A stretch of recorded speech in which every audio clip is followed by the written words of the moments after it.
Alors pour cette recette de galette des rois à la frangipane, il va nous falloir 160 g de beurre, 200 g de poudre d'amande, un jaune d'œuf, de la poudre de vanille, 300 g de pâte feuilletée, 4 œufs entiers, 160 g de sucre et 40 g de farine. Je tenais à préciser que la pâte feuilletée, vous la trouvez dans une de mes recettes dans la chaîne. Donc on va commencer tout de suite par verser notre poudre d'amande dans la cuve du batteur. On va pouvoir y ajouter notre sucre.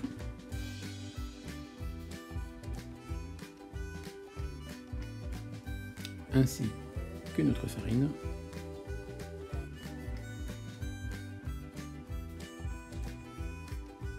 Nos 4 œufs entiers.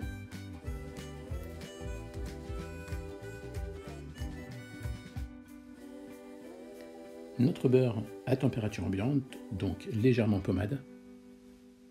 Et pour finir, une petite pointe de vanille en poudre. Alors voilà, la frangipane, vous pouvez la parfumer avec un alcool, un parfum, un colorant aussi, ça peut le faire.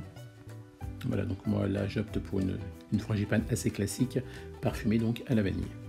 Donc au bout de 10 minutes environ, on obtient une frangipane assez mousseuse, bien liée, bien onctueuse. On va pouvoir donc la mettre dans une poche à douille.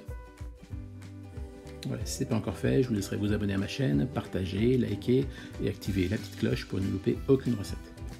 Voilà, donc avant de commencer la recette, je tenais à préciser que j'avais donc abaissé ma pâte feuilletée d'environ 2-3 mm sur un diamètre de 15 à 20 cm. Là on va commencer donc à coucher à la poche notre frangipane sur le bord en tenant compte de ne pas arriver au bord de la pâte, laisser environ 1 cm, 1 cm et demi pour faire la jonction donc entre les deux pâtes feuilletées. Comme je vous le disais aussi pendant l'annonce des ingrédients, vous retrouvez donc sur ma chaîne une recette de pâte feuilletée. Voilà, donc on a fini avec la frangipane, on va pouvoir se servir du jaune d'œuf pour donc coller, donc faire le pourtour donc de cette galette. Voilà, ce jaune d'œuf va servir de colle pour fermer hermétiquement cette galette avec les deux pâtes feuilletées.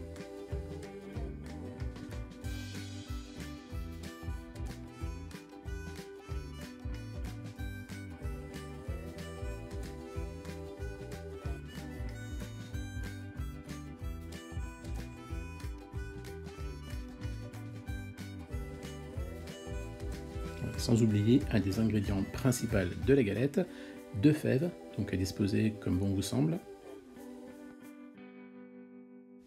Donc avant la vidéo, j'avais donc préparé aussi un deuxième disque de pâte feuilletée d'environ 5-6 cm plus grand donc, que le premier pour pouvoir recouvrir la frangipane et terminer cette galette comme il faut. Donc voilà, avec vos doigts, vous pouvez donc pincer, fermer hermétiquement donc les pourtours de cette galette.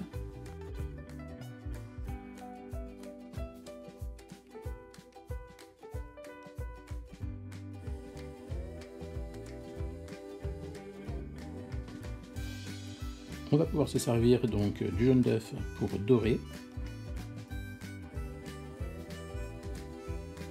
Voilà, donc là je suis resté sur une galette des rois à la frangipane classique.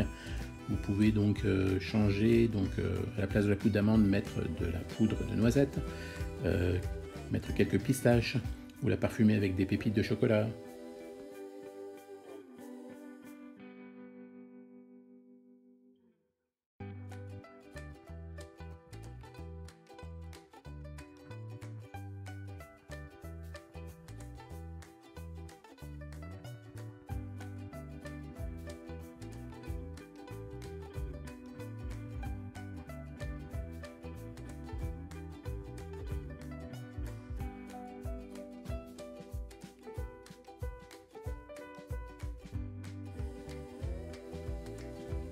Donc à l'aide de la pointe du couteau, mais pas le côté tranchant, l'autre côté, on va pouvoir donc fermer aussi hermétiquement le pourtour de la galette en incisant très légèrement, donc avec le dos du couteau, tout le pourtour de la galette, en tenant donc le couteau à 45 degrés et en incisant très légèrement tout le contour de la galette.